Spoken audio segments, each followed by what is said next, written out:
Good morning, everyone. I want to thank you for coming to listen to another section of the Phantom Tollbooth. If you were listening yesterday, you know that Milo and Alec talk and the humbug are in a place called reality.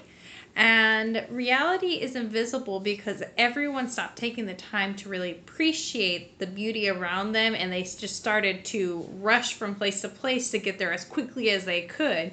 And the more they rushed and just focused on where they were getting, the more invisible reality became. Uh, Now, I had urged everyone to take a walk with their family and see some sights around their neighborhood. So, if you did that, I would love to hear some of what you saw and some of the beauty that was in your neighborhood. Today, we're going to finish chapter 10. It's a good section. I really think that you're going to like it.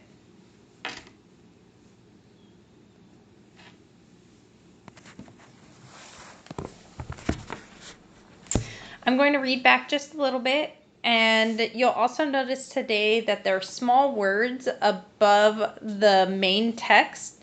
I turned on this help in case you would like more information about certain phrases.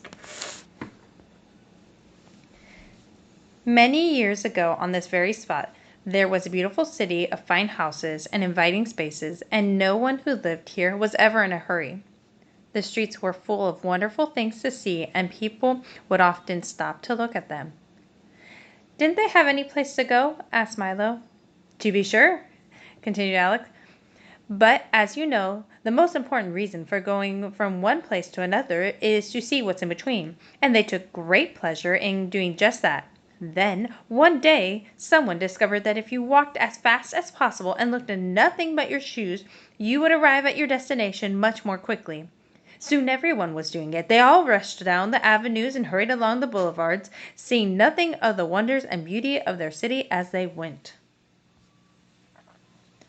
Milo remembered the many times he had done the very same thing, and, as hard as he tried, there were even things on his own street that he couldn't remember. No one paid any attention to how things looked, and as they moved faster and faster, everything grew uglier and dirtier, and as everything grew uglier and dirtier, they moved faster and faster, and at last a very strange thing began to happen. Because nobody cared, the city slowly began to disappear. Day by day, the buildings grew fainter and fainter, and the streets faded away until at last it was entirely invisible. There was nothing to see at all. "What did they do?" the humbug inquired, suddenly taking an interest in things. "Nothing at all," continued Alec. "They went right on living here just as they had always done, and the houses they could no longer see, and on the streets which had vanished because nobody had noticed a thing. And that's the way they have lived to this very day." "Hasn't anyone told them?" asked Milo. "It doesn't do any good," Alec replied, "for they can never see what they're in too much of a hurry to look for." "Why don't they live in illusions?" suggested the humbug. "It's much prettier." "Many of them do," he answered, walking in the direction of the forest once again. "But it's just as bad to live in a place where what you do see isn't there as it is to live in one where what you don't see is. Perhaps some day you can have one city as easy to see as illusions and as hard to forget as reality," Milo remarked.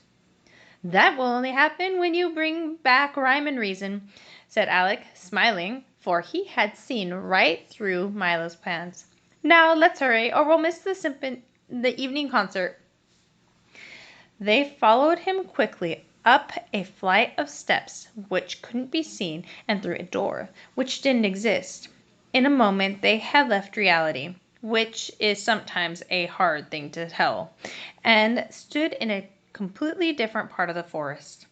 The sun was dropping slowly from sight, and stripes of purple and orange and crimson and gold piled themselves on top of the distant hills.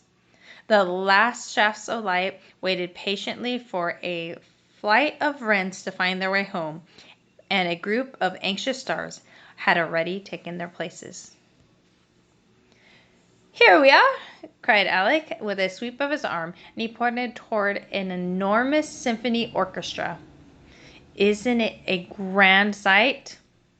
There were at least 1,000 musicians ranged in a great arc before them. To the left and right were the violins and cellos, whose bows moved in great waves, and behind them, in numberless profusion of piccolos, flutes, clarinets, oboes, bassoons, horns, trumpets, trombones, and tubas were all playing at once. At the very rear, so far away that they could hardly be seen, there were the percussion instruments, and lastly, in a long line up one side of the steep slope, there were the solemn bass fiddles. On a high podium in front of the conductor, a tall, gaunt man with dark, deep-set eyes and a thin mouth placed carefully between his long pointed nose and his long pointed chin. He used no baton, but conducted with large sweeping movements which seemed to start at his toes and work slowly up through his body and along his slender arms and finally at the tips of his graceful fingers. Now you'll notice that I highlighted this section. I just thought that the author was really good at describing what people look like and how their movements are. I just love all the descriptive language. I don't hear any music, said Milo. That's right, said Alec. You don't listen to this concert, you watch it. Now pay attention. As the conductor waved his arms, he molded the air like handfuls of soft clay, and the musician carefully followed his every direction. What are they playing? Asked Hawk, looking up inquisitively at Alec. The sunset, of course. They play it every evening about this time. They do? Asked Milo quizzically. Naturally, answered Alec, and they also play morning, noon, and night, when of course it's morning, noon, or night. Why, there wouldn't be any color in the world unless they played it. Each instrument plays a different one, he explained, and depending, of course, on what season it is and how the weather's to be, the conductor chooses his score and directs the day. But watch, the sun has almost set, and in a moment you can ask Chroma himself. The last colors slowly faded from the western sky, and, as they did, one by one, the instruments stopped, until only the bass fiddles and their somber, slow movements were left to play the night, and a single set of silver bells brightened the constellations. The conductor let his arms fall limply at his sides and stood quite still as darkness claimed the forest. That was a beautiful sunset, said Milo, walking to the podium. It should be, was the reply. We've been practicing since the world began. And, reaching down, the speaker picked Milo off the ground and set him on the music stand. I am Chroma the Great, he continued, gesturing broadly with his hands, conductor of color, maestro of pigment, and director of the entire spectrum. Do you play all day long? Asked Milo when he had introduced himself. Ah, yes, all day, every day, he sang out, then pirouetted gracefully around the platform. I rest only at night, and even then they play on. What would happen if you stopped? Asked Milo, who didn't quite believe that color happened that way. See for yourself, roared Chroma, and he raised both hands high overhead. Immediately, the instruments that were playing stopped, and all at once, the color vanished. The world looked like an enormous coloring book that had never been used. Everything appeared in simple black outlines, and it looked as if someone with a set of paints the size of a house and a brush as wide could stay happily occupied for years. Then Chroma lowered his arms, the instruments began to play again, and the color returned. You see what a dull place the world would be without color, he said, bowing until his chin almost touched the ground. But what a pleasure to lead my violins in a serenade of spring green, or hear my trumpets blare out the blue sea, and then watch the oboes tint it all in a warm yellow sunshine, and rainbows of the best of all, and blazing neon signs, and taxi cabs with stripes, and the soft muted tones of a foggy day. We play them all.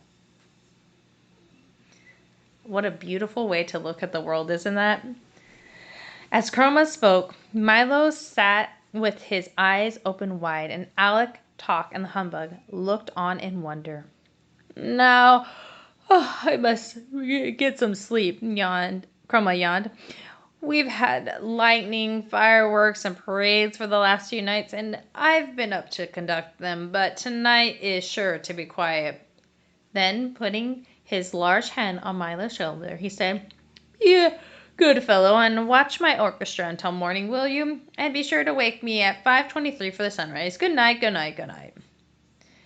With that, he leapt lightly from the podium and, in 3 long steps, vanished into the forest.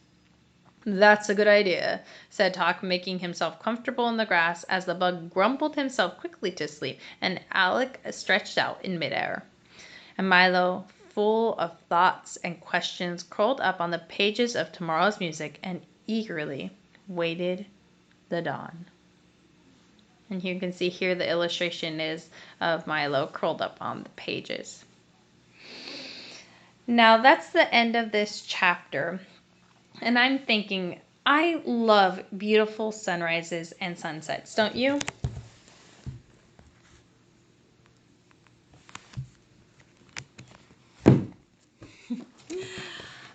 I think that I know why the author said that color was made by music. If I look at a sunset, I really can imagine that there's music. So today, with an adult that you trust, I want you to see if you can imagine the music of a sunset. Go out with your trusted adult. Watch the sunset, the whole thing from beginning to end. You can even look it up online when the sunset's supposed to begin. And again, try to imagine that music that the Phantom Tollbooth describes. And then I want you to try to describe that music to your trusted adult and listen to what they say. Do you guys hear the same kind of music when you watch the sunset? All right, I'm going to be making some videos about some of the assignments we have today, and I'm so proud of you all. Everyone, you're doing amazing. Thank you.